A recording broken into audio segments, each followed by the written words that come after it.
Fuels वापरून green steel कसं तयार करता येईल या संदर्भातली थीम आहे। सन्माननीय केंद्रीय मंत्री यांनी या ठिकाणी अतिशय चांगल्या पद्धतीची योजना मांडलेली आहे आणि प्रल्हादजींनी सांगितलं की केंद्र सरकारने 5,000 कोटी रुपयाचा फंड हा ग्रीन स्टील मॅन्युफॅक्चरिंग करता ठेवलेला आहे। महाराष्ट्राच्या वतीनं आमचा प्रयत्न असेल की याचा जास्तीत जास्त उपयोग करायचा आणि आज मी एक संकल्प बोलून दाखवलाय की आता महाराष्ट्र हा स्टील मेकिंगमध्ये देशामध्ये 4थ्या क्रमांकावर आहे। पुढच्या 8 वर्षामध्ये तो देशात पहिल्या क्रमांकावर येईल आणि ग्रीन स्टील एक्सपोर्टमध्ये देखील आम्हाला महाराष्ट्राला पहिल्या क्रमांकावर आणायचं आहे आणि त्या दृष्टीने उद्योजक आणि केंद्र सरकारची मदत आम्ही घेणार आहोत आणि विशेषतः आज या गोष्टीचा मला आनंद आहे की स्टीलच्या क्षेत्रामध्ये आजही आम्ही 80,000 कोटी रुपयाचे एमओयू केलेले आहेत। 7 वेगवेगळ्या इंडस्ट्री सोबत हे एमओयू झालेले आहेत।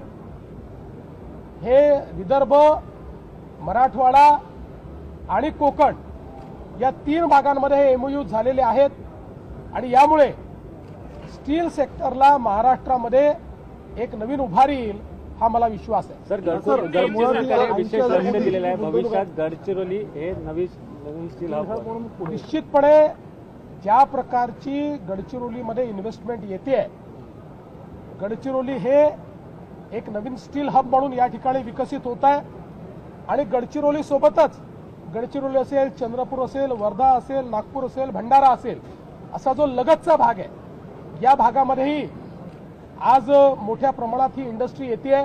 त्यामुळे गडचिरोलीची इकोसिस्टीम ही मोठ्या प्रमाणात इतर जिल्ह्यांना देखील त्या ठिकाणी मदत करते। विदर्भ असेल, मराठवाडा असेल किंवा कोकण असेल, डायव्हर्सिफाय या ठिकाणी इन्व्हेस्टमेंट झालेली आहे। त्यामुळे मोठ्या प्रमाणात या 3 विभागात मोठ्या प्रमाणात रोजगार निर्मिती होईल। निश्चितपणे आज जी काही आपण इन्व्हेस्टमेंट आणलेली आहे त्याच्यामुळे 1 लाख नवीन रोजगार तयार होतोय आणि हा वेगवेगळ्या क्षेत्रांमध्ये तयार होतोय। त्यामुळे निश्चितपणे महाराष्ट्राच्या सर्वांगीण विकासाकरता महत्वाचा आहे। सर, उद्योगांसाठी तुम्ही ज्या पद्धतीने स्टीलचं सांगा मग अजून एक प्रश्न। आज स्टील महाकुंभ इसका आयोजन मुंबई में किया है। उसमें हमारे केंद्रीय मंत्री प्रहलाद जोशी जी भी इसके उद्घाटन के लिए आए हैं और इस महाकुंभ की थीम ये ग्रीन स्टील है, ग्रीन एंड सस्टेनेबल स्टील। और मोदी जी के नेतृत्व में हमारे मंत्री प्रहलाद जोशी जी ने ग्रीन स्टील के लिए 5,000 करोड़ का एक मिशन अभी लॉन्च किया है। हम जानते हैं कि दुनिया में अब धीरे धीरे ग्रीन स्टील की मांग बढ़ रही है और भारत डोमेस्टिक उपयोग में भी और एक्सपोर्ट में भी ग्रीन स्टील को बढ़ावा देना चाहता है। हम ग्रीन स्टील के एक्सपोर्टर बनना चाहते हैं, हमारे प्रधानमंत्री जी का ये सपना है। इस दृष्टि से आज काफी चिंतन मंथन हुआ है। हमने भी ये तय किया है कि अब धीरे धीरे गडचिरोली जो एक नया स्टील का इकोसिस्टम बन रहा है, नई स्टील सिटी बन रही है, वहां पर हम लोग ग्रीन स्टील की निर्मित कैसे कर पाए इसका विचार हम करेंगे। हम लोगों ने महाराष्ट्र में तय किया है कि देश के स्टील उत्पाद में महाराष्ट्र 4थे नंबर पर है। अगले 8 सालों में उसको हम पहले नंबर पर लाएंगे और ग्रीन स्टील एक्सपोर्ट में भी भारत सरकार की मदद से हम लोग महाराष्ट्र को नंबर 1 ले जाना चाहते हैं। आज स्टील के क्षेत्र में महाराष्ट्र में 80,000 करोड़ रुपए का निवेश हुआ है। 1 लाख रोजगार का सृजन इससे होगा और महाराष्ट्र के अलग अलग भागों में ये इन्वेस्टमेंट आने से एक सर्वांगीण विकास की दृष्टि से इसका बहुत महत्व होगा। सर, विजेच्या बाबत देखील तुम्ही आज भाषणात महत्वपूर्ण उल्लेख केला। उद्योजक आहेत त्यांना आता दरवर्षी दर देते। 2005 पासून 2025 पर्यंत औद्योगिक विजेचे दर हे सरासरी 9% वाढले आहेत. पण आता 2025 ते 2030 मल्टी इयर टॅरिफ MERCने मंजूर केलाय. याच्यामध्ये आता वाढ नाही तर दरवर्षी 2 ते 3% हे कमी होणार आहेत. म्हणजे आजपेक्षा 2030 साली जवळपास 10% ते कमी असतील आणि दरवर्षी ते कमी होणार आहेत. त्यामुळे एक मोठा दिलासा हा उद्योगांना मिळतोय. शरद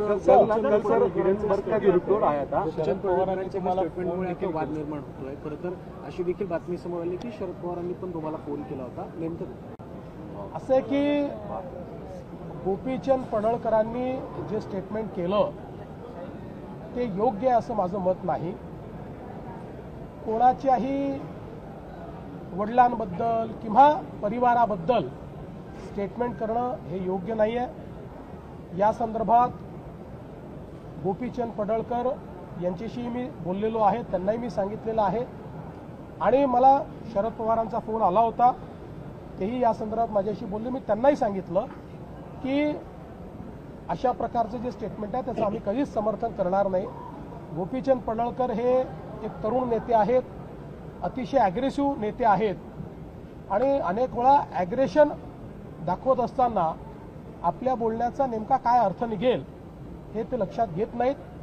आणि म्हणून मी त्यांना हे सांगितलेलं आहे की हे लक्षात घेऊनच आपण ॲग्रेशन ठेवलं पाहिजे.